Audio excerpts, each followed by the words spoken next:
Welcome to the Bioptimizers Awesome Health Podcast. And now here's your host, Wade T. Lightheart.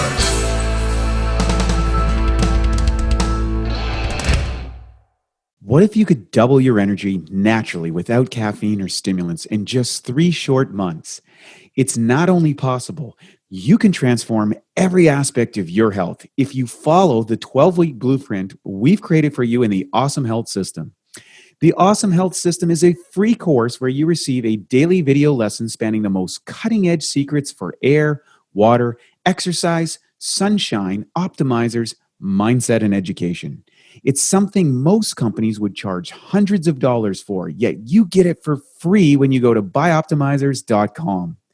To access your course, register to download the PDF report called 3 Phases of Bioptimization, which gets you access to the report and daily access to the first lesson in the 12-week, 84-day Awesome Health course. Good morning, good afternoon, and good evening. It's Wade T. Lightheart from Bioptimizers with another edition of the Awesome Health Podcast. And today we're going to talk about something that's really near and dear to my heart and probably yours, and that's how to live longer and better, uncovering the secrets of Longevity Health Summit. And of course, returning to the show is Chris Burres, who is a published author, host of the Uncovering the Secrets to the Longevity Health Summit, patent holder with a surprising twist. He's not just a visionary scientist, but also a master of comedy improv. Chris is the founder and chief scientist at My Vital C, where he manufactures a Nobel Prize-winning molecule responsible for the single longest longevity experimental result in history, a full 90% extension of life. We're going to examine that a little bit deeper, as who doesn't want to add 90% extension to your life? He is the intersection where science meets laughter, and his life's mission is to help people live longer, healthier, happier, pain-free lives, one dose at a time. Welcome back, Chris. Wade, thank you so much for having me. I'm excited to share. I don't know. We had a good riff going before we got started, so I'm excited to carry that into the show today. So, I guess fundamentally, for people who haven't listened to our first podcast, your passion lies in extending human life, and you've developed some molecules, and now you have a summit, and now you have a book. So let's start where maybe just back up a little bit real quick, and we'll put show notes into the first interview. But where did you get it started? What's happened? And then what's new particularly? Yeah. So I think if you had asked me, and I know if you had asked me 7 years ago, approximately, if you had told me, hey, you're going to be in the supplement space, you're going to have a supplement, kind of a unique supplement on the market, you're going to be going down the path of becoming a longevity expert, maybe even hosting a longevity summit, I absolutely would have said, Wade, you're crazy. Like, I don't see any path from me being a carbon nanomaterial scientist to me being what I am today. And we were kind of talking before we started, there's serendipity going on. There's paths that you're like, well, let me just, I'll take a couple steps down this way, and then we'll see what happens. And then the next thing you know, you're like 4 miles down the road, and it's actually a lot of fun, and you're really enjoying it, and you're helping people. So that's really kind of the long and short story. Before I continue anymore, I have to brag on you. I have your book here. You've got it there, but I have your book. It's a beautiful book. It's a great book. I'll be honest, I'm about halfway through it. Just gotten tied up. I'm actually listening to the audiobook. I love how you and Matt actually go back and forth in the audiobook, right? And so it's a, kind of a pseudo, vegan versus carnivore situation. And then how that's all like bogus, all of it, right? Like, let's just do the right thing for whoever you are. Great book. So I just wanted to kind of brag on you for a second there. Thanks, Chris. Yeah. And so I knew I was going to be an entrepreneur. By the way, all of the story and the gory details are in the book, Live Longer and Better. And the tagline, by the way, is your journey to living longer and better has never been more achievable than today, which I'm sure you kind of moving into the longevity space, actually been here longer than me. I would certainly agree with. We're closer, and in fact, every day we get even more close. Mine started by becoming an entrepreneur. I always knew I was going to be an entrepreneur. I didn't know exactly what I was going to do, but I met my business partner, Robert Wong, in college, and he was working with a molecule. It had been discovered, and that's this molecule. Some people know it as C60. I really think C60 is for industrial purposes. We call it ESS60 if you're going to consume it. He was working with ESS60, and it was actually at the University of Houston campus, working at the Texas Center for Superconductivity, kind of a superconductivity lab. And one day, Dr. Paul Chu came in. He's fairly famous in the superconductivity space and said, hey, this molecule, right, this ESS60 molecule is selling for $6,000 a gram. And you are young college kids. You should go start a company manufacturing this molecule. And just know it was discovered in 85 here in Houston. The guys who discovered it won the Nobel Prize in 96. So Robert's having this conversation. He and I are getting together, manufacturing the equipment to manufacture this molecule before, after the discovery, obviously, but before they were awarded the Nobel Prize. My business partner, Robert, brings me on. I help build the equipment, and we're off and running. We're happy-go-lucky carbon nanomaterial scientists selling this molecule to research institutions around the world. The molecule is amazing. Just to give you a little bit of background, it performs as well or better than the current best material in almost every application. So it makes better inks, better tires, better batteries, better photocells, and all of these things are maybe diametrically opposed to what you might think you should put in your body, right? Like, I don't think there's anybody out there who's like, that battery, what out of that battery should I be consuming, right? Those tires, what out of those tires do I need to put in my body? So this gets a little nerve-wracking for some people because we are talking about a health supplement. And the story actually gets a little bit worse because of the shapes on the exterior of the soccer ball shaped molecule, they thought it would be toxic. So they put it in a toxicity study. My company provided the material. My company is actually mentioned in the original publication. We're the founders and the foundation of this industry. And instead of being toxic, the test subjects that they gave it to, in this case, it was Wistar rats, lived 90% longer than the control group. So that's a crazy number, right? You got $6,000 a gram. You've got 90% extension of life. And at first, my business partner and I were like, we don't want to get into the supplement space. You know better than I. You get accused of stuff probably all the time. You're going against competitors or doing stuff that make you uncomfortable all the time. We really didn't want to get into the industry. But I think similar things to what drove you and Matt to get into the industry drove us, which is we knew we could do a better job, right? We knew that the market deserved a high quality product. And so ultimately really founded in one particular popular YouTuber talking about all the benefits he was getting, taking our product on a daily basis, that drove us finally to push into the supplement space. So now, okay, I'm great. I'm in the supplement space. It's exciting. I'm trying to figure out, 90% extension of life. That sounds like a lot. Is it? The next best way to live longer is calorie restriction. Right? It's well documented that if you reduce your calorie consumption by 30%, you can extend your life by 30%. I call that the starve yourself 1/3 to death diet. It's not in your book. I don't know. You guys must have missed starve yourself 1/3 to death diet, or maybe it actually is in the longevity. If your goal is in longevity, about some of that research, it probably has a better name. Of course, is what is the element involved? Is it the calorie restriction itself? Is it the autophagy that's more present that could take zombie cells, etc., or is it some other factor? I have a theory.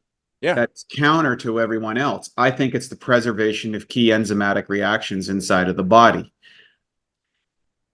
and reduction of intake. And why I think that is if someone goes down and takes is exposed to a high level of toxins, or gets on, say, crack or heroin or cocaine, you see a downward cycle of the longevity process because of those inputs into the organism that are relatively predictable on the damage and life expectancy shifts that happen under those things.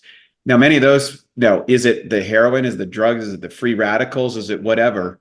Most of those people are on calorie restriction. That's true. Almost all of them. Okay, so but the toxicity of the chemicalization probably is really putting a strain on their enzymatic processes, and then you lose some key ones, and then that's it. Like, who knows? I don't know. That's my theory, and it's one of the reasons why Matt and I went really deep into enzymes. So all of these things, who knows what's right? I always say you want to stack the deck. Get on a calorie reduction, take more enzymes, get some ESS 60. Again, trying to get the big levers, but keep going. Sorry to just digress. Yeah, no, I like this concept of stack because it's one of the things that for me came out of diving into this literature, right? So the understanding, okay, now I'm in the longevity space. Now, if I'm going to come on a show like yours, I really got to be able to hold my own and share information and bat ideas around. And one of the books that I read, and it was just an audio book. I found it on Amazon. It wasn't by a big author, but the entire premise of the book was and I think there are some parallels, certainly some parallels with, Dr. David Sinclair's book, Lifespan. And the premise is, hey, at some point, we're going to reach that terminal velocity of aging, that point where for every day we live, the medical community extends life by a slightly more than a day, and hopefully eventually by significantly more. And that means if we kind of accept that premise, that means at some point there will be one person who will be the last person to die of natural causes. And it will suck to be that person. Well, I guess philosophically they won't know, right? But you don't I'd rather be the person who was the first one to not die of natural causes, who was supposed to, right, than the person who did die of natural causes who didn't. We're probably not close yet, and frankly, probably closer than we realize to uploading our kind of our minds into AI. And so if we get hit by a truck, or a bus, or fall out of an airplane, or whatever, there might be solutions in the future. But right now, we're just talking about how do we solve the diseases of aging. And so to stack this deck, like the premise is, do whatever you can to get across that finish line of, hey, now we can live forever, because the payout's really big, depending on where you sit kind of philosophically. Yeah. And I love that debate. And my take on it is very different than the current community, I think, because I believe that the scientific community is paralyzed by the principles of the Newtonian paradigm and causality when they actually can't agree upon the initial cause in the first place. I think it offers a certain range of predictability, and most of the technology that we have today has been cultivated and developed down a certain pathway. Maybe other technologies that weren't following the scientific method that we're doing were cultivated and developed.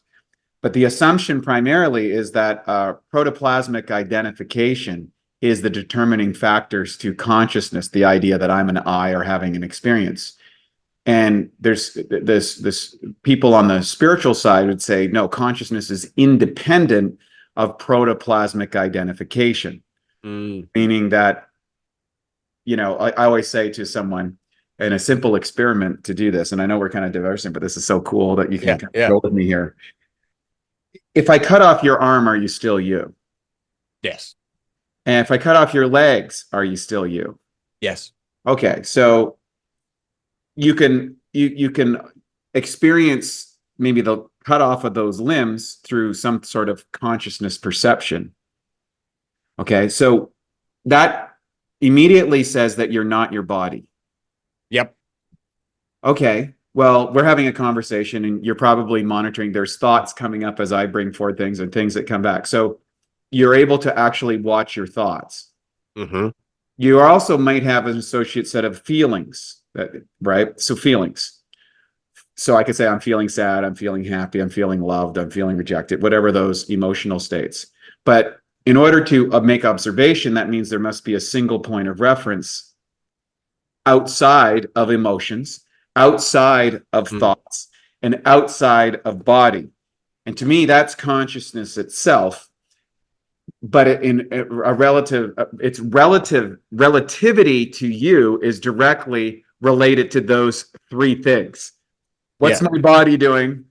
What am I thinking? And how am I feeling? Which we use as the kind of the metrics of, are we living a good life? Are we happy? Is this rewarding? And of course, that's the foundational problem in all philosophy, and also permeates a lot of the drives inside of science itself. And so I think the intersection of those things, we're coming to a head on that, and I anticipate there's going to be massive breakthroughs in the future, which I'm really excited about. But I want to get back to, in order to solve any of the challenges that we have with old age, degeneration, particularly, and the suffering that ensues for ourselves and others, and the externalized costs, those are all legitimate, valid things I think that everybody can agree on. So it would make sense that if we can extend both the quality and quantity of one's life, then it would probably make good sense to do so. If life's good and you're feeling good, why not have more of it? As you know. Yes.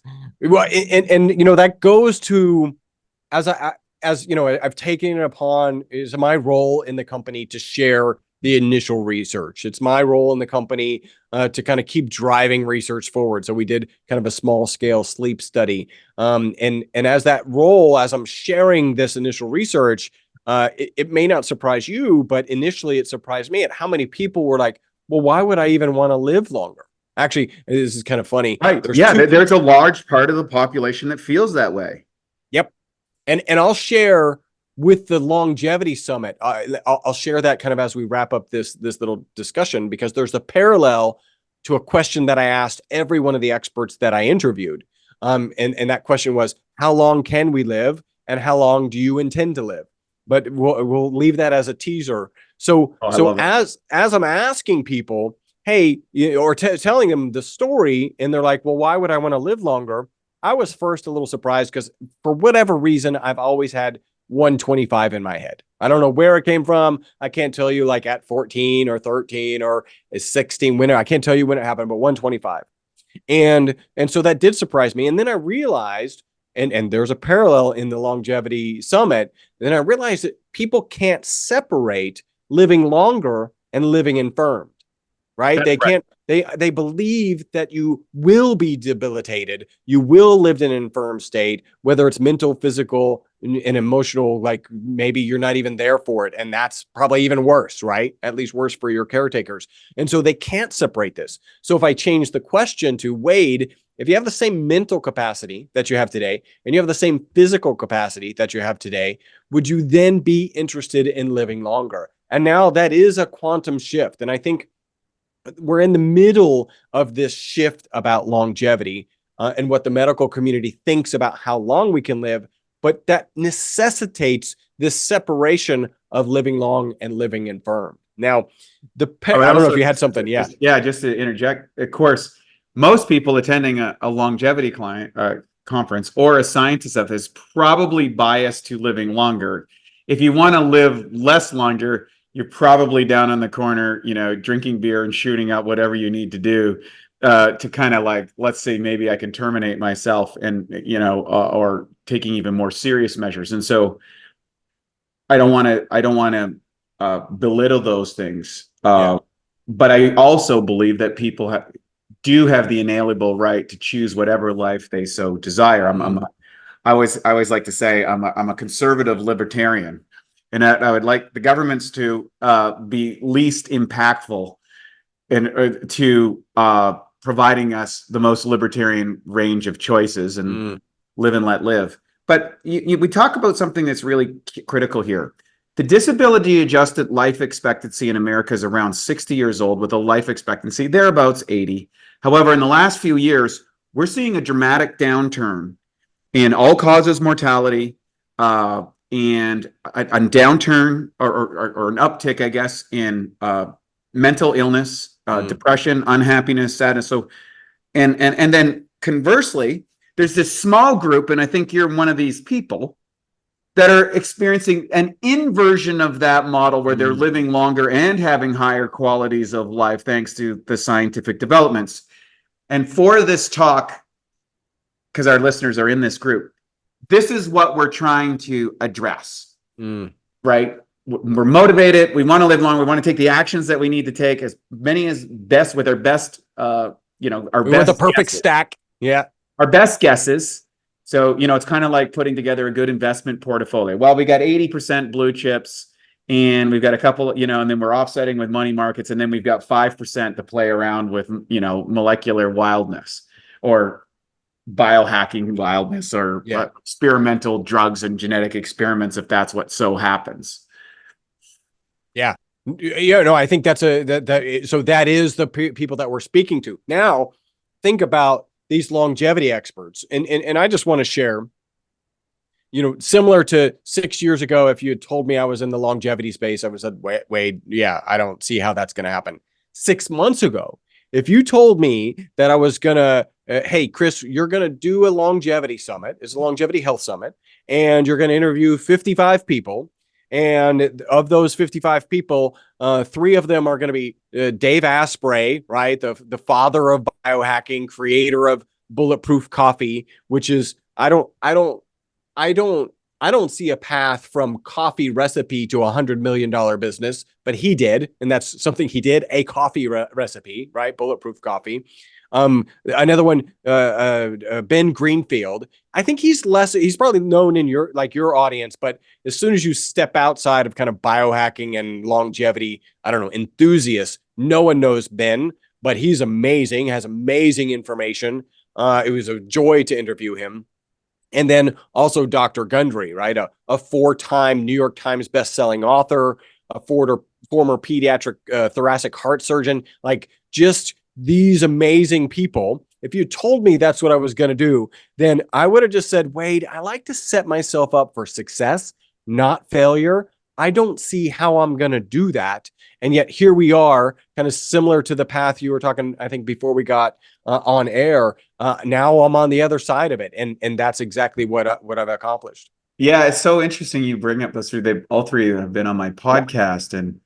And this is where I think our listeners get confused, is they all have prescriptions or suggestions that would vary somewhat. I would classify Ben more on the athletic performance tilt. His bias would be on that side. Yep. Dave would be more on the do as little as possible side, self-confessed in his most recent book. Yep. And then Stephen Gundry is related to kind of a medical model, heart disease, and these type of things, which is like, the things that take you out in his book. So what I like about exposing ourselves to multitude of vectors that are out there, number one, science is never settled. We just keep revamping the models as new information comes in. And we have to also accept that in any kind of conclusion, we are making a set of assumptions. And our true scientist remains skeptical of his own conclusions. That's not necessarily what lends someone to success as an author, as a business owner, as an advocate of a product or service. So that little caveat for people in there, but it's much more likely that those people discover the things that lead that, because that's their directional pull. Yeah. Yeah. And you're right in this right now, and you've got a new thing coming, and I can't wait to get into this.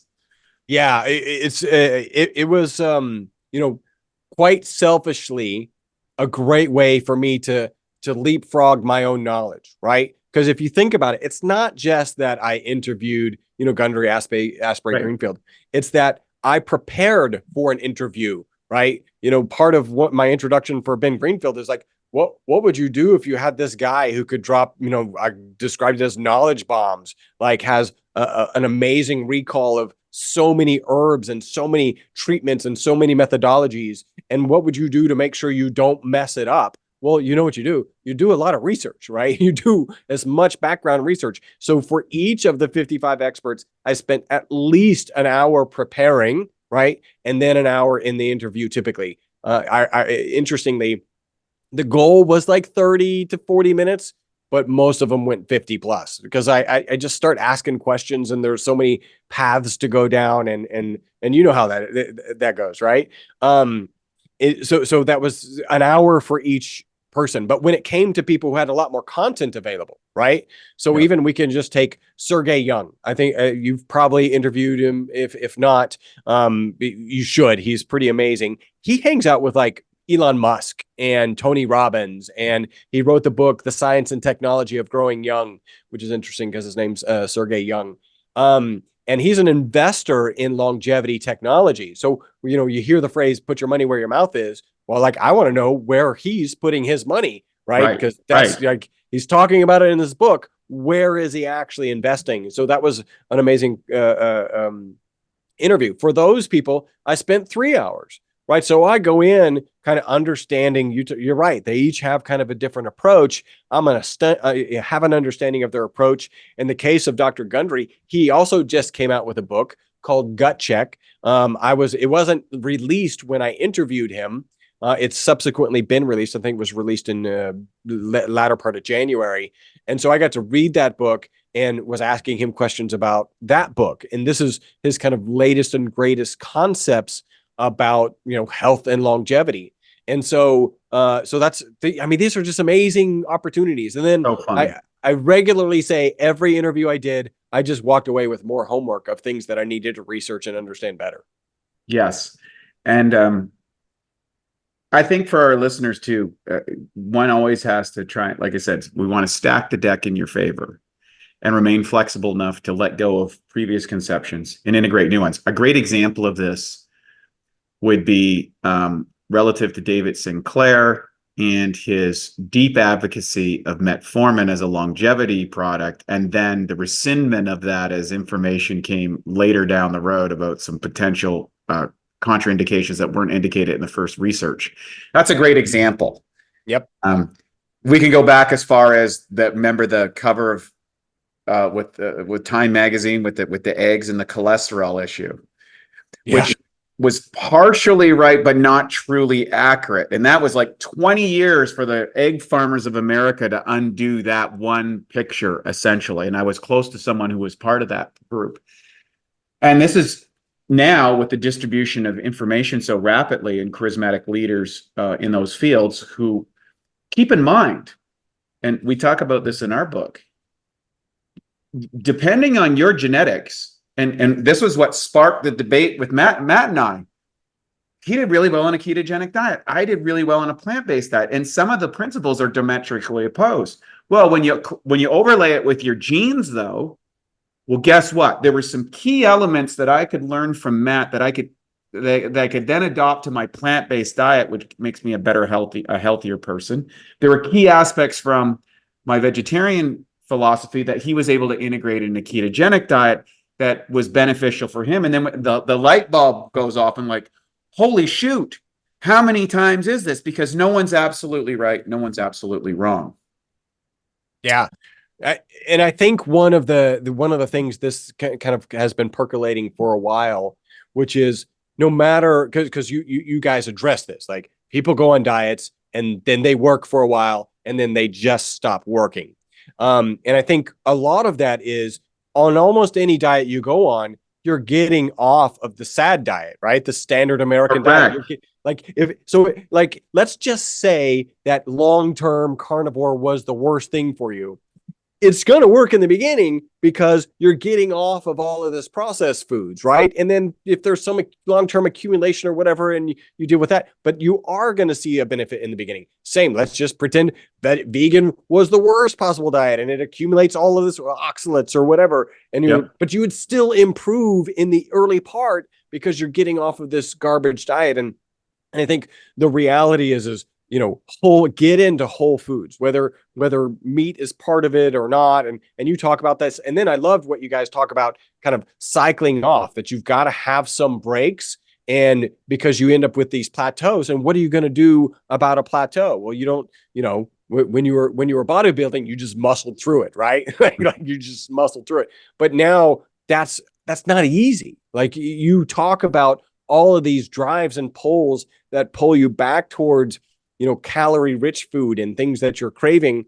And like, so what do you do about that? I think you guys did a good job kind of walking people through that process. So let's talk about your conclusions from the summit, and what were some really pertinent ahas that, and you don't have to reveal them all because I know you got a book and stuff, but some of the points of interest that you hadn't heard before, or were unique, or solidified some generalized assumptions. What was the juicy points here? Yeah, I think there's quite a few, and we'll go back to what we were talking about in terms of this mindset about longevity, right? And the learnings related to that. So it turns out it was really, really smart that I did this. I just kind of did it because I thought it made sense, which is I asked everybody that I interviewed actually 4 questions, but 3 relevant to this conversation. So one of them was, how long can you live? The other one was, how long can humans live? How long do you want to live? And then give me 2 or 3 tips, mindsets, protocols, let's call them shortcuts, because everybody likes shortcuts, about longevity. So that turned out to be a really incredible wealth of information. So the first thing, when you think about longevity and living longer, I asked everybody, how long do you intend to live, and how long can humans live? And I was not one of these 3, but only 3 people gave the same number. Yeah. Right? It kind of makes sense. If humans can live to this, why is that not your goal? Right? And the reason goes back to not being able to separate, this is my belief, not being able to separate living debilitated and infirmed from aging. Yes. Right? Yes. And I think if you could erase that and you could say, hey, your life is going to be like a candle. It's going to burn bright until that very end, and then it's just going to go out. And humans can live, whatever the number is, let's just throw 150, a nice round number. How long do you want to live? I think, and then people are like, well, I want that, right? Like I want that full thing, and then I want a really short decline that goes out. So I think that was pretty. What was the general ballpark that people were suggesting? So I would say it sits in mine, and frankly, I can't tell you if I've adjusted mine because of all of these conversations. I've always been 125, so I think it's fair to say 125. I have the caveat, which is that's with today's technology. I do think that with humans, with technology today, we are at about 125. But I also think, well, I mean, use this stat. In 1950, and you may even know this, in 1950, medical information doubled every 50 years, 50 years. Today, medical information doubles every 73 days, right? So it's doubling 4 times a year. Think about this. That's without AI, right? Because that number is kind of recent, and it's not like AI is really recent. So I can't really conceive of the curve that's going to that's underway right now with AI. Yeah. It's beyond comprehension. We're going to see it play out in the election this year. Yeah. Oh, I think there'll be. I think this election this year is probably in the United States there's elections in, I think, 40% of the democratic countries in the world.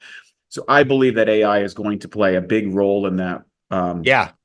And probably not to the general populace's liking, right? Like it's not going to be more representative. Yeah.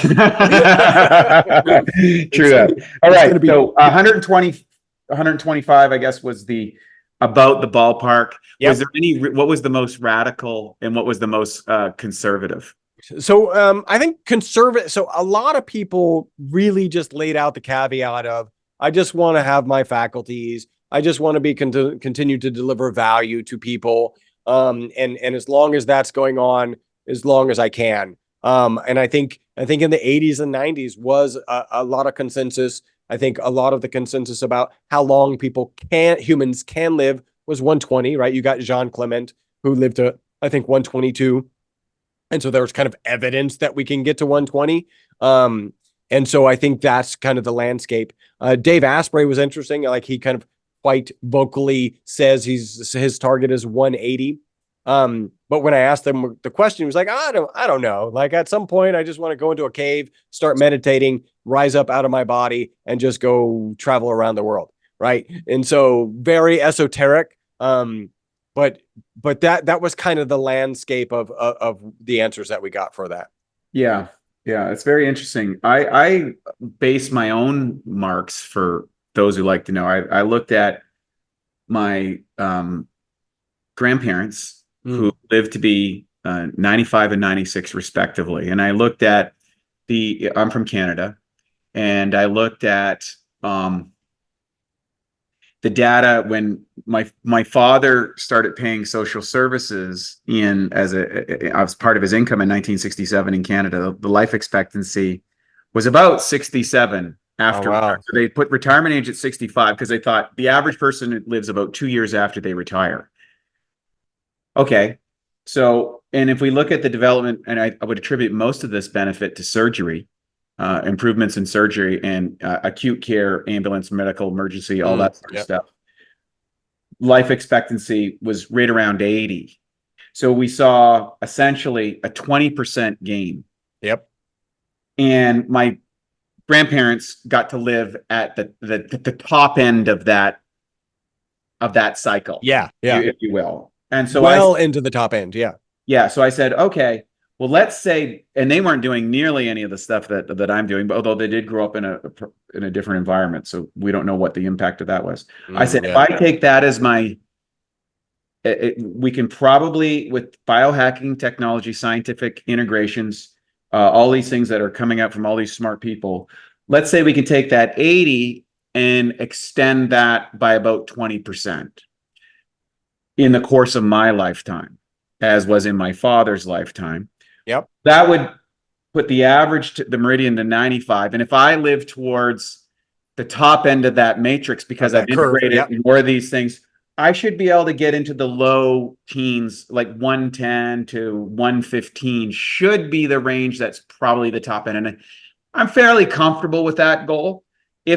But again, you bring up a great point.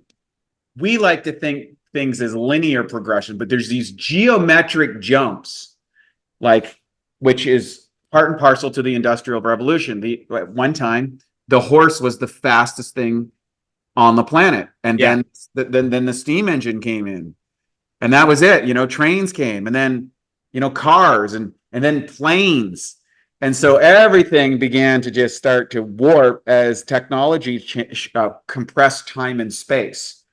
And so essentially, if we look at time being relative to distance traveled, for example, as an example from an individual perspective, but if we're looking at longevity, these scientific breakthroughs are collapsing time in such a way that it extends our perception of life from a protoplasmic point of view. Now, this is what's exciting to me, is because time is always a factor in the equation because it's relative to where I am protoplasmically. Yep. And that's the variable that we're looking at on aging, time-associated degeneration. And I think if your dad had just done the normal calculation, how far off was he, right? When he started paying into retirement funds. I just made that observation. Well, we have that problem in all the industrialized worlds, that the commitments of the governments to pay these funds that they made early on. First, they didn't make financial sense in the first place. And now we have this massive influx of derivative markets and all the marketing stuff financially that is everybody keeps kicking the can down the road. And that's probably about to come to an end. And who knows what impact the stress of, let's say, a financial collapse might have on the impact for life expectancy. But we do know that there is a correlation between income and life expectancy. Yep. So for sure. I would say if there's a perceptual downturn, we'll probably see that, or a real downturn. I think that will affect longevity as well. Well, yeah, I think and people even during COVID were saying, well, one of the things that you didn't, in the lockdown didn't take into account, like what is the toll in terms of depression and suicides? Like there is an actual life toll in these concepts. And, the same is true for, shutting it down, the economy collapses, all those things. So, Diagnosis of illnesses in the time frame, particularly around cancer and heart disease, that were delayed in many places, and then as well as the disruption in services and the economic downturn that created to people, and then people killing themselves or cultivating addictive behaviors that are self-destructive and stuff. So I think that's one of the things that when we look back, I think COVID is going to be a very good reflection point for us. Is that if you're using single point analysis in the decision-making process around governments, especially if that decision is primarily fear-based, the likelihood that you're going to come to the wrong conclusion is close to 100%. Yeah. It's really close. And so I love the fact that you're bringing in all these people, because as you increase your points, your vector points and observation, you tend to get more precise with the information. And now for a Bioptimizers fixed digestion tip: supercharge your protein shake. Everyone knows protein shakes are a great way to sneak in extra protein, build more muscle, even replace meals and burn more fat. The problem is the highest quality protein typically absorbs at around 40%. One way to fix this and dramatically increase how quickly and effective your protein shake digests is to add 2 to 3 capsules of masszymes into your shake. One research study showed that pre-digested protein during a meal increased muscle growth significantly. To take advantage of this, just blend the open capsules into your shake, and within 15 minutes or less, the enzymes will have begun to break down the protein into amino acids. This can make your shakes at least 2 to 3 times more potent. Some people do this and sip on their shake while lifting to provide their muscles with a steady stream of amino acids during their workout. To save 10% on masszymes, use the code SHAKE10, that's SHAKE10, at masszymes.com. That's SHAKE10 at masszymes.com. One of the things, and this is just turning out to be like all my other interviews, I'm going to walk away with more homework to do, because there's a lot in this conversation that I'd like to kind of go back and flesh out. You asked what were some of the consistent things. So I specifically asked 2 to 3 protocols, mindsets, right? Shortcuts. And there is some interesting results, I think. So 33% of the experts said sleep, right? Mentioned sleep, right? 52% of the experts mentioned exercise. 52 mentioned diet. 46 mentioned mindset. And 15 mentioned socializing. And so I think the first time I saw this piece of data, what struck me was 33 mentioned sleep and 46 mentioned mindset. So 46 again percent. And my first thought was, wait a minute, we know how important sleep is, right? Like we just know, like sleep, if you go read the book by Matthew Walker, Why We Sleep, it's just it needs to be a non-negotiable. You have to get sleep. So I got a caveat on this. A caveat just as a point of reference. If we look back to medieval times, pre-technological advancement, there was what do they call it? It was a bifurcated sleep process. So most of the sleep advocates are recommending, 8-9 hours of sleep that goes through the various sleep spindles and the cycles, and ideally get 3 or 4 in that time frame. Now, if you look back pre-development of technology, specifically electricity and lights, which completely changed the equation as far as our availability of light and light pollution and electrical pollution, those are all of the factors that we're trying to work out. Most people would go to bed around sundown. They would wake up for an hour or two, right? Do things, check out the moon, do these sort of reflective sites in a kind of a semi-altered state. In dream interpretation was very popular and stuff. Yeah. And they would return back to sleep and then wake up with the sunrise. So the whole time period may have been somewhere between 8 and 12 hours of that time frame, depending on where you are in the planet or in the time of season. And it was bifurcated into these two separate examples. And of course, a lot of people will get up in the middle of the night and go pee, for example, or something like that. They'll get up in the night, they'll wake up, and then they'll kind of go back into those sleeps. It's quite possible that we've been so into or ingratiated into the modern machine that these conclusions are inaccurate by nature, because the assumption that we need that length of time in one singular component is different than if it was bifurcated, because that doesn't fit with our model of the world in an industrialized society. Yeah, 8 hours is more efficient than, whatever, 6.5 hours staying up and then another whatever three hours. Or however that split might be, that might be optimal. But you do know that professional athletes oftentimes include an afternoon nap in order to accelerate recovery. And there's all sorts of research showing the benefits of that. Yeah, well, and even cognition, right, and mental acuity and focus are improved by a nap. Like, really, corporations should be encouraging, by the way, the number's 20 minutes, right? No more than 30, because anything beyond that starts to disrupt your sleep that night.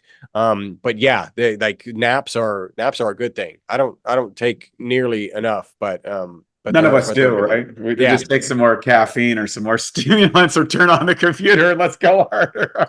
So here's an interesting story kind of related to the product that fits right in. So I kind of described that embarrassingly, that I used to take 2 naps before noon on Saturdays and Sundays. And the way that would work, so I would wake up, I've got twins, they were younger. I'd go lay on the couch and they would literally sit on top of me and watch cartoons, right? And I would take nap number 1. By the way, great parenting technique, because if they want to get up and go do something, they are going to wake me up, right? So I had an eye on them. Then we'd go downstairs, have breakfast, come back, resume the position, and I would take nap 2. And literally that was every Saturday and Sunday, unless we were doing something, right? If we were out, I didn't have to have the nap, but I would take the nap if I was at home. It was when I started taking the My Vital C on a regular basis, I actually stopped those naps, right? So back then, the kids were the same age, basically, and I would get into the nap taking position, and then I just wouldn't sleep. I just wasn't tired the way that I was before. So I ended up getting a lot more done. So it's interesting. I don't know exactly how that fits, but I still consider myself very much a napper, and I just don't anymore. Unlike Ben Shapiro, who is a rapper, you're a napper. All right. So we've got some interesting conclusions. Most people are saying 125. The split of primary components, I think it would be safe to say, if you focus on, I've always thought that respiration, hydration, and exercise were primary components that energizes the body over and above diet. So I think there's an overkill on the diet side of things and an under appreciation of those other factors.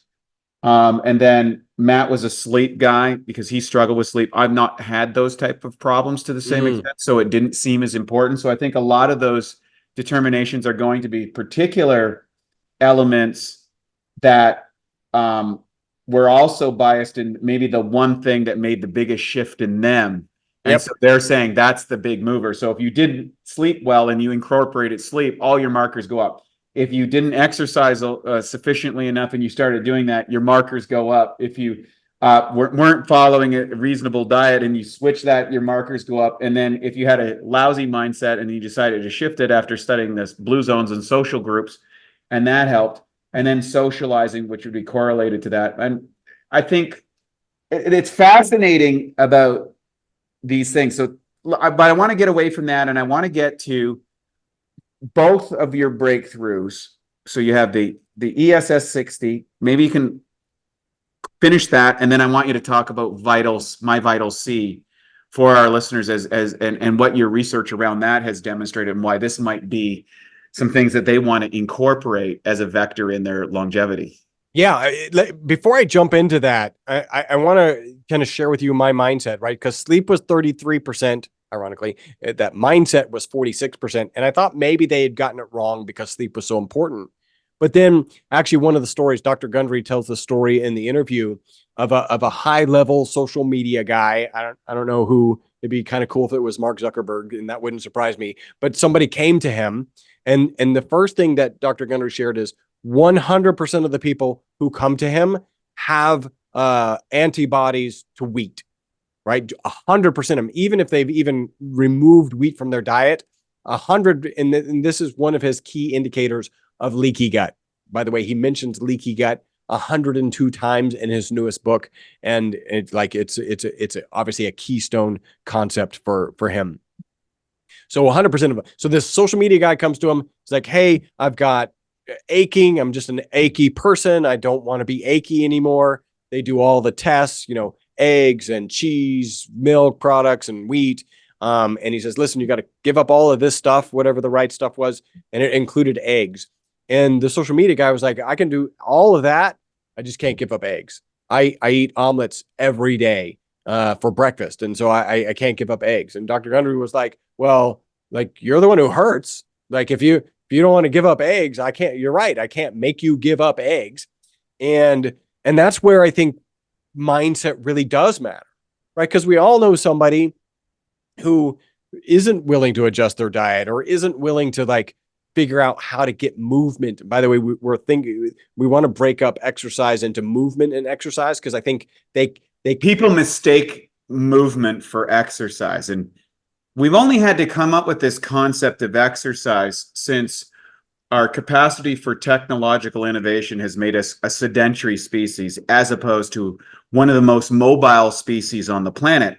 Homo sapiens are the greatest forest ranging animals on the planet, maybe with the exception of all the migratory birds or whatever. But even then, on a day-to-day basis, our movement is extraordinary as a land-based animal.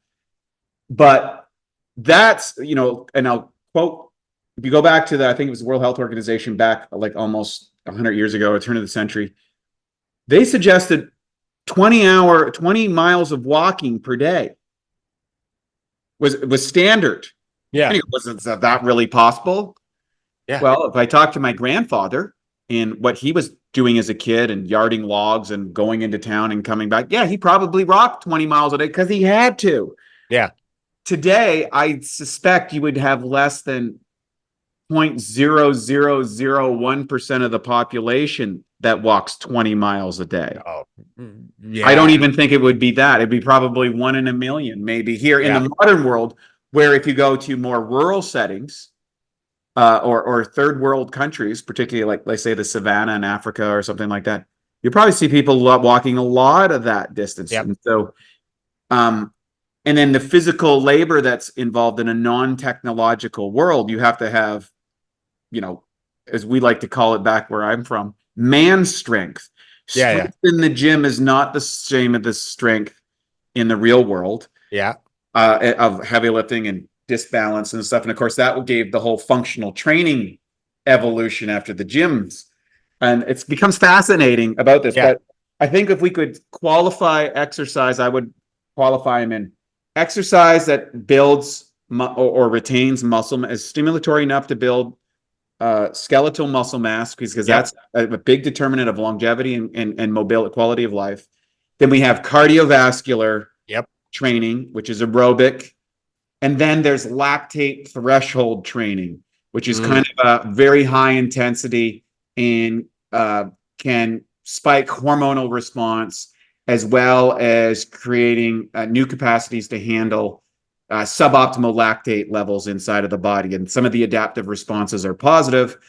Each one of those comes with some caveats. So too much, not enough is definitely a problem, but too much is a problem. And Peter Attia, I think, did a great job on that by identifying, if you can get to the top 2 percentile in cardiovascular health, for example, which is one of the areas of his expertise, of 10 years in the group that's 10 years before you. So if you're 50, like I am, and you want to be in the top 2 percentile of 40, which can be achieved with about, I think it was about 5 40-minute sessions, 5 of them at level 2, relatively easy, and then 1 high intensity session a week would be easily put someone there in 6 months. I proved that just doing running. I did running for 6 months after last year, after bodybuilding, went from a non-runner to a marathoner in 6 months. And personally, I saw that anytime I extended past that hour mark, I felt that the damage I was doing for my body from impact was too much. Just like if I know if I went to the gym, 21 times a week as opposed to 6, I'm going to do too much damage. And so what is the ideal conclusion that you have around exercise? Yeah. So I think that becomes really fascinating. And first, I want to kind of, I love your concept, right? You're breaking it down into, okay, just low level exercise, actual VO2 max working, and then kind of lactate threshold so that you're actually building muscle mass or to counteract sarcopenia. I think those are really important. And then movement is just what you do throughout the day. Ben Greenfield did a really good job of kind of describing a work environment where you've got a kettlebell and you've got a pull-up bar, and you're actually taking these breaks from your work day so that if you get to the gym at the end of the day, it's a bonus. It's an optional. You've actually already got your workout. And I think that I love that concept. I also like the concept of let's break out movement. So not all of your audience is kind of cutting edge biohackers, but there are people who are like, I realize I'm unhealthy and would like to be healthier. And the concept of exercise, like we all know somebody who did. In fact, one of the individuals that I interviewed, I was talking about, she was actually, she's with My DNA, and so we're talking about different protocols and how important exercise is. And I just kind of offhandedly mentioned, there's people who haven't ever exercised through high school into college and at any point really don't know how they can push themselves, right? And often struggle, in my opinion, with like, oh, that hurts a little, so they stop.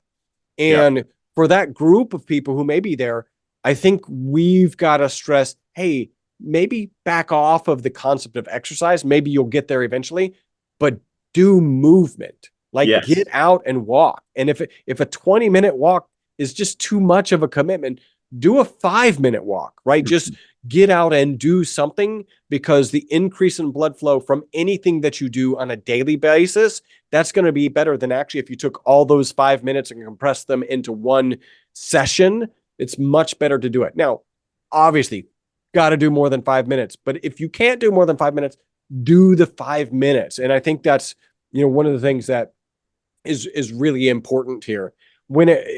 I'm with you. A lot of people in terms of exercise were talking about, resistance bands or doing weight work, doing that about 2 times a week. Dave Asprey, interestingly, I found an interview he did on Mind Valley, and he actually showed that he's rocking a 6-pack. And he's like, yeah, I got this 6-pack exercising 15 minutes a week. Right. One caveat. Yeah.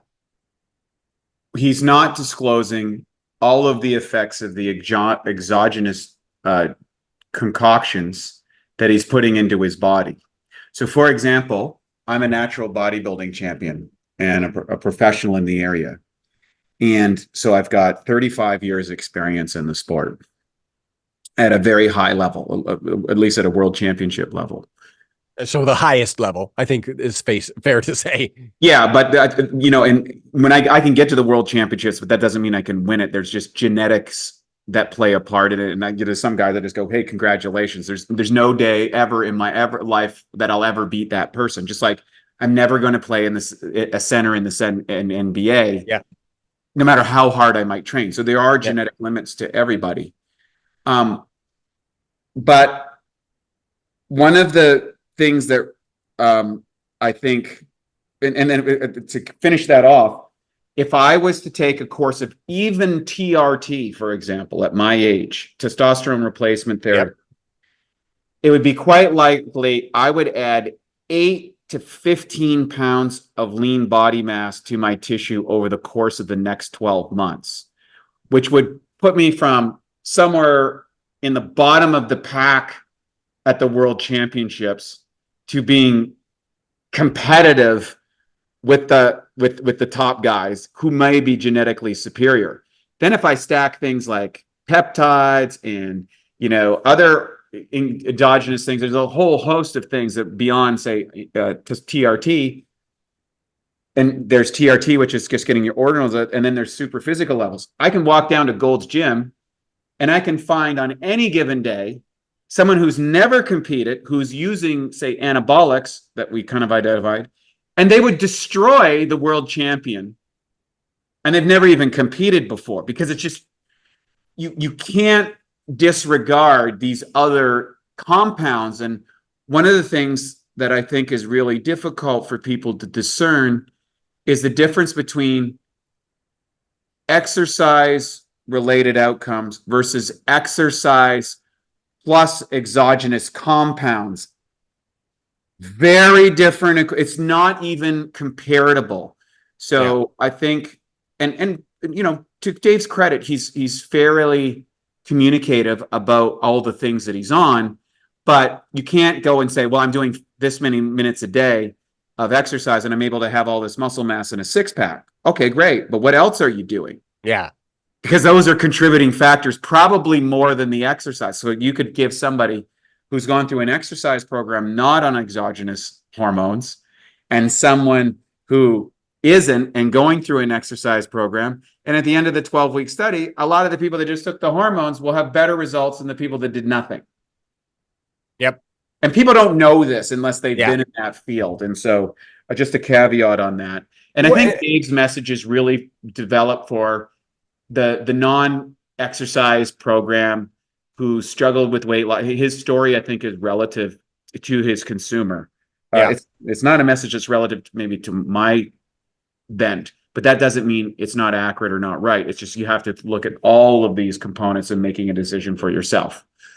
Well, and I think you're right? So what else is he doing and what impact is that having? And he's pretty open and honest about it. I also think you could just go kind of pretty quickly with, we kind of know that you earn a six-pack in the kitchen, not in the gym, right? It's how lean you are, right? So it can be more developed, it can look better, et cetera. Well, I'm preaching to the choir. You know 100 times better than me.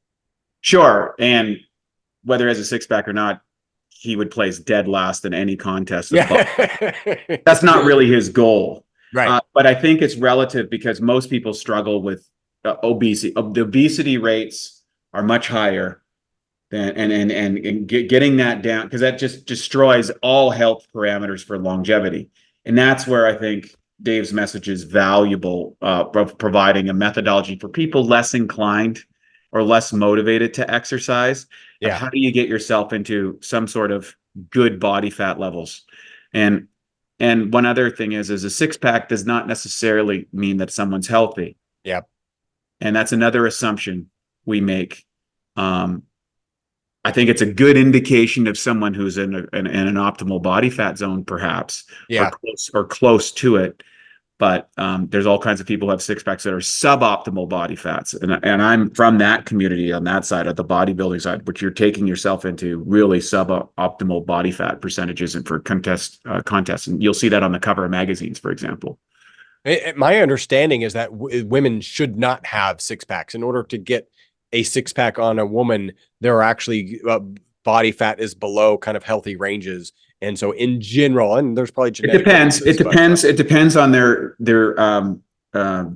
their type. So in our book, we covered that.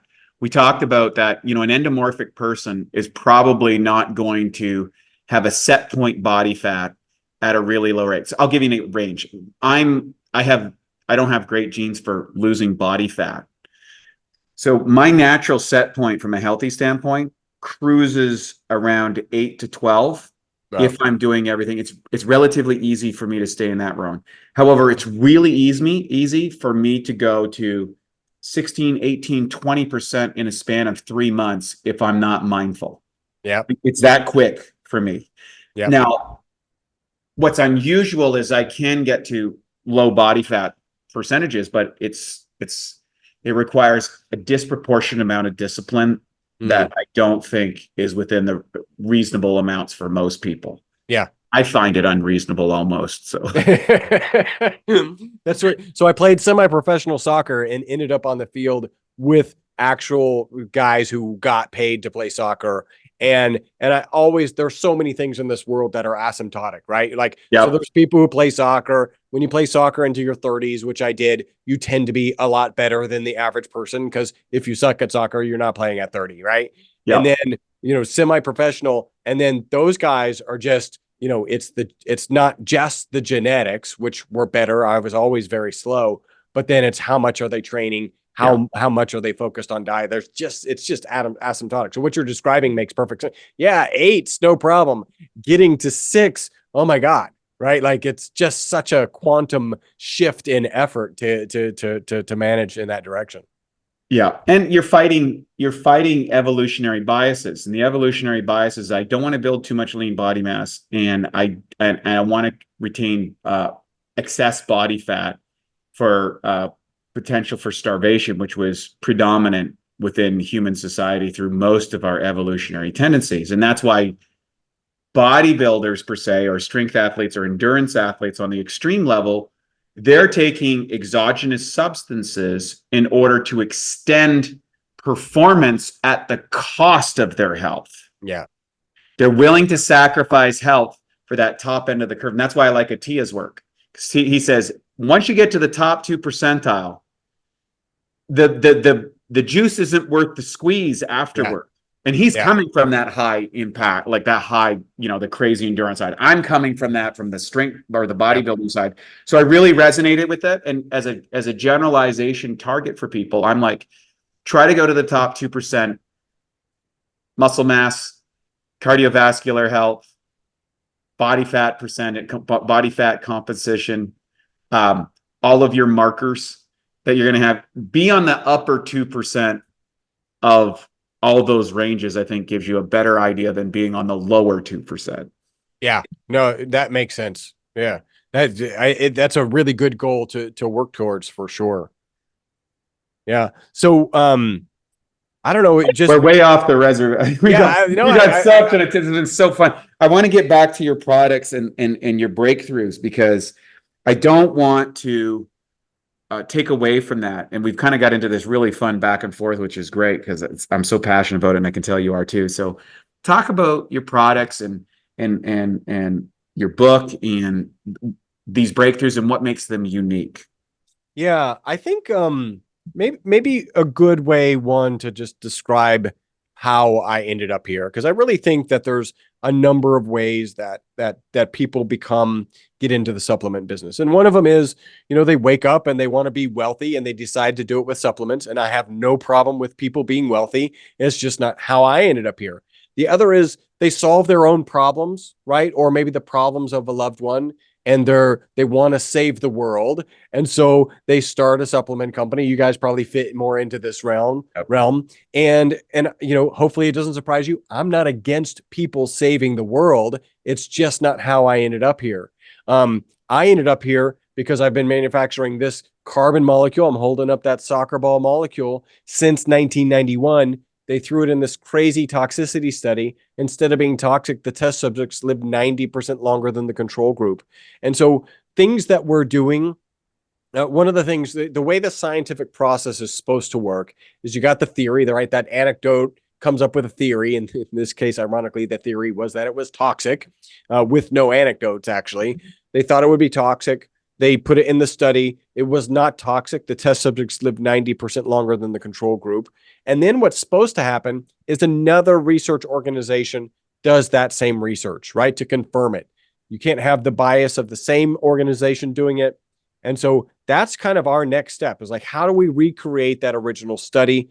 There's 4 tests that we want to get accomplished first. We're actually done with 3 of those. And these are OCED, government sanctioned tests for toxicity. We're obviously passing those with flying colors. And then once that's done, we'll be saving money to invest into that study, because that's a 5-year study. And the next study that we need to do is like a 90-day study, is $100,000. So just to get are you essentially tracking aging markers and then doing math out of that aging markers for its application in humans, or what? No. So we're just going back to that fundamental study, which is okay. A Wistar rat is supposed to die at 32 months with a known amount of tumor mass.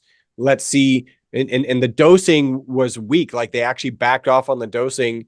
And so we're going to extend the dosing, and we're hoping that we can actually extend their life beyond 62 months, which, already were the single longest longevity experimental result ever. And we think that we could extend that, but it's just so expensive. I know you guys do a lot of research, and I'm certainly proud to be associated with you guys, because so many supplement companies, they don't invest in the research. They don't, and some of it is they're scared, right? You guys have put E2 products, I call them. Yeah, we got that too. And they white label stuff, and they take trends, and there's no confirmation. They look at lab assays and call that accurate. We don't have biological availability. They don't have the ability to test.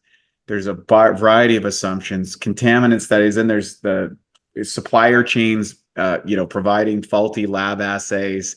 There's a whole laundry list of bad actors in the field. And that's where, when I look at a lot of the medical community that, poo-poos the supplement industry, I think a good part of their criticism is accurate.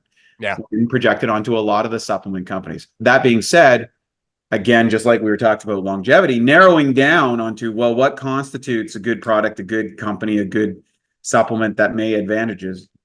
I think there's a couple of factors. Number one, does the product have active ingredients that suggest? Is it not having the toxins? Do you have a way of validating that independently outside of just a lab assay alone? Next thing is, now, what is the relatability of that supplement to a problem? And is that problem based on diet? Is it based on lifestyle? Or is it based on genetics?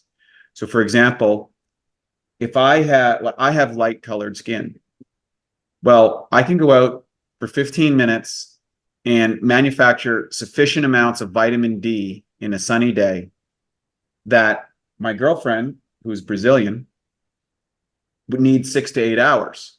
Now, she can go out in sun for 6 to 8 hours, has a great looking tan. If I went out for the same time, I would be fried to a crisp. So just in my own household, that's the level of variance because of melanin levels inside of our bodies. And I have suboptimal genes for cardiovascular health, for example. So, ensuring I get right supplementation on those things. Someone might be predisposed for diabetes. All of these things are factors on the efficacy of a supplement for a group. And that's why I'm very big on people promoting their product if it works. And ideally, if they can identify their consumers to provide, hey, this is the people who benefit the most as part of their promotionary materials. Because that one thing, again, if you're looking at leverage curves, for example, if you have a predisposition for heart disease or cancer or a blood sugar dysregulation, which are the three biggest killers, and then, pharmaceutical death by pharmaceutical contraindication, and that's a genetic factor with lifestyle, and you can have an element that offsets that liability. Instead of dying at 60, you might live to be 90. So the curve is disproportionate by getting the right thing for you. Yep. And that's why this is so critical. Yeah, I think so. You kind of asked me to talk a little bit more. I think the coolest here's kind of our latest theory, and it happens to be really cool, which is the BOSS theory. I don't think I've talked to you about the buffering oxidative stress system theory, right? So this even got a neat name. We're into some gold here. Yeah. So, and I'll share with you. It is a theory, and I'll share with you where the peer-reviewed published research that supports the theory. So first, this soccer ball shaped molecule discovered in 1985.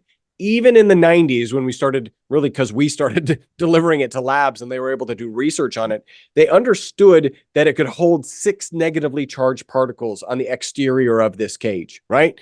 You're in the game, so reactive oxygen species. So for those who not, this will come into play. That is what you're hoping an antioxidant will do. We know from peer-reviewed published research that this gets into the mitochondria, right? So we talked a little bit about the mitochondria, powerhouse of every cell. It's got some negative byproducts. These are reactive oxygen species. If internal to the mitochondria are glutathione and melatonin to manage these reactive oxygen species. Those are antioxidants. And melatonin, interesting, the sleep hormone, our most consistent testimonial is that people sleep better taking our product. So if that mitochondria gets depleted of glutathione and melatonin, that's when those reactive oxygen species can run around and do some damage.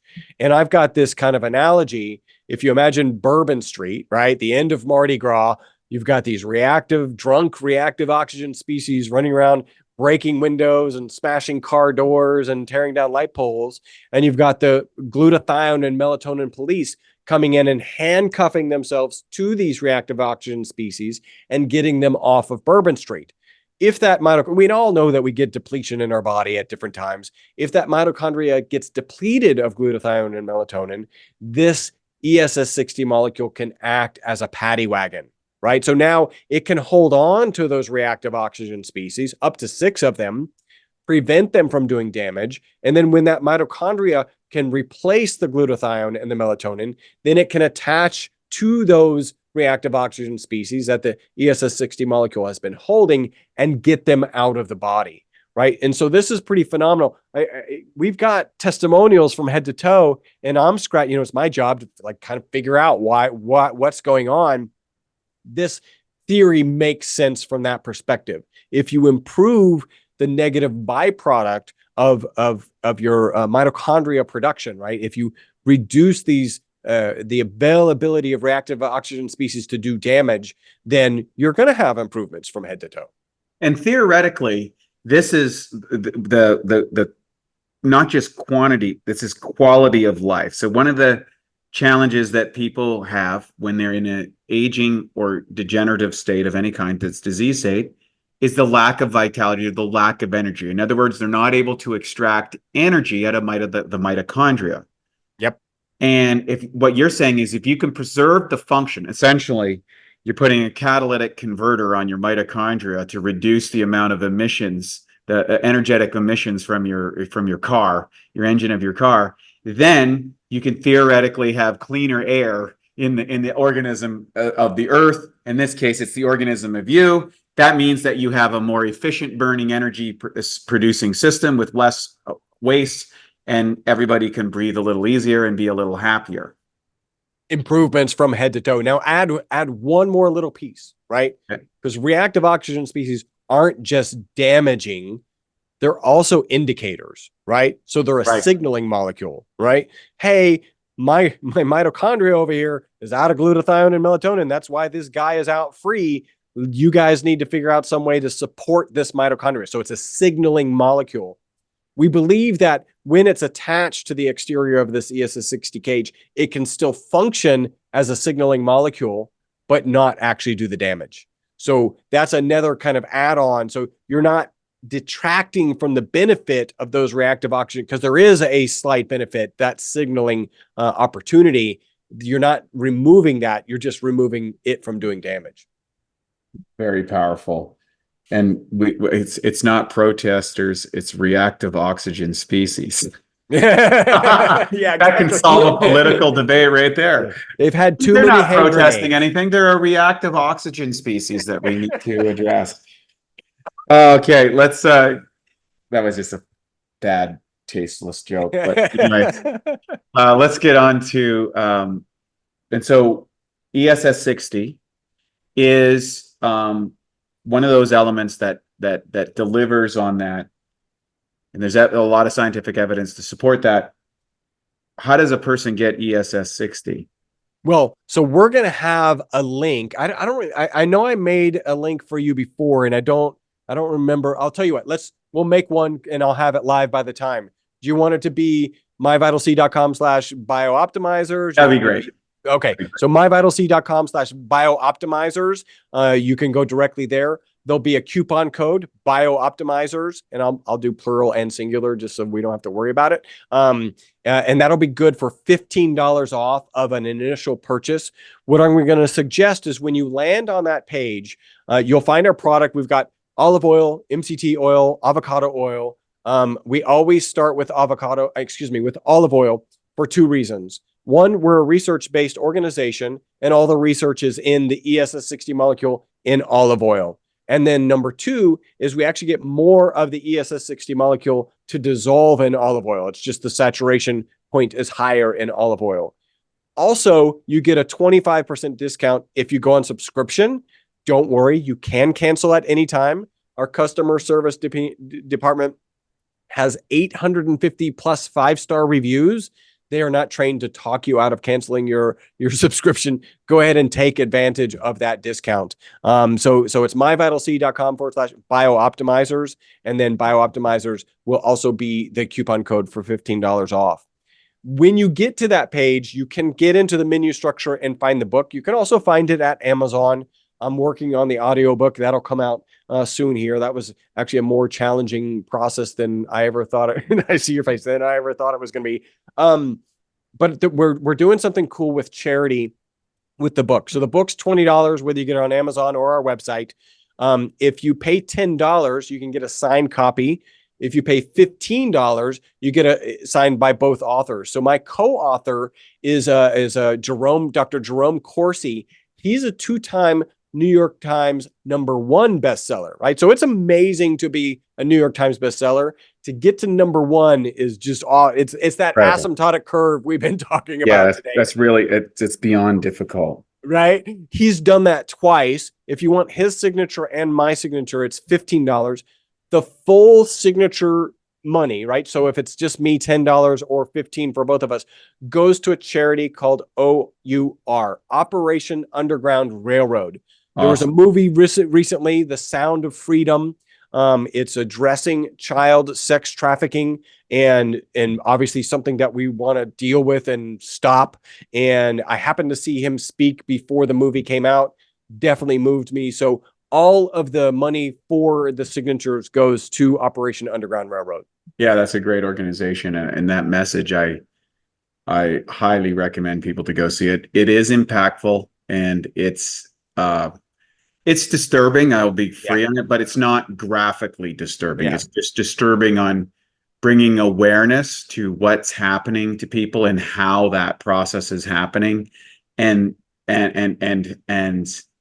how much it's happening it's a little bit mind-numbing and it's a little bit shocking, but well worth the other. And kudos to you for donating to that cause. That's incredible. So thank you for that. Appreciate that. And then one last link, and this will just be in the show notes to get to the summit, the longevity summit. It's called Uncovering the Secrets of Longevity. Your business partner, Matt, is a speaker on that. The event is February 26th through March 3rd. It's free. All you got to do is give your email and your name. The way it works is we release 7 or 8 videos per day through the course of those 7 days. And so you have access to those videos on those days. If you're unavailable or you want to go back and watch it again for like $99, you can purchase access to all of them. It's 45 plus hours of amazing content from amazing longevity experts. And so very proud to have that. And that'll be a link in the show notes. Awesome. That's so cool. What didn't we cover? I don't know. We didn't. We got close to the meaning of life. So I feel like I feel like we covered a lot. I mean, there's obviously a lot more to share. I'm excited. One of the things that you can participate in after the event, right? So if you decide to purchase the access to the videos, there's another purchase you can make. I'm gonna kind of hone in a little mini course on longevity. And then also be available for a Q&A for anybody who's like, hey, I want to listen to this. Hey, I've got some questions that Chris probably knows the answer to or might know. If I don't, I will find them out. But I'm gonna do a little mini course on longevity. It's a 3-day over kind of different time frames so that everybody can get to at least one of them. And I think that's another $99. And I'm excited about that. People are already signing up for it. So I'm excited because what that means is I have to put that mini course together. I got to put all the components to deliver a lot of value. And that just means I'm learning more and then sharing more.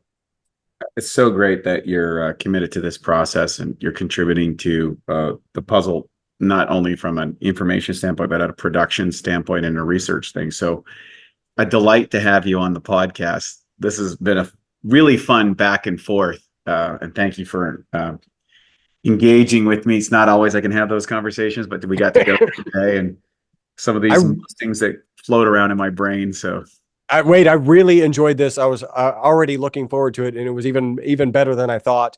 And then we'll get together hopefully soon, and we'll do another, and I'll interview you, and so we can have some more fun like this. Sounds awesome. Thanks so much for joining us today. And for all our listeners, that's another edition of the Awesome Health Podcast. Please check out all the links included in this podcast if you want to jump on there. I think that for $100, grabbing all of those people's content up, which is a precise, the idea is that you could get free content from these people, but all of this is within the same context. And by going through that, I would suspect that you'll be able to have a great strategy moving forward in extending the quality of your life. That's our goal here at Bioptimizers and the Awesome Health Podcast. I'm Wade T. Lightheart. Thank you for joining, and we'll see you on the next episode. At Bioptimizers, our mission is to fix digestion, and a cornerstone of digestion is gut flora. P3OM is our patented probiotic formula. In fact, we call it the Navy SEALs of probiotics. You see, strong proteolytic or protein digesting activity is paramount to having a healthy gut flora. And of course, P3OM provides that. The good news is, unlike weaker probiotics, P3OM survives the digestion process.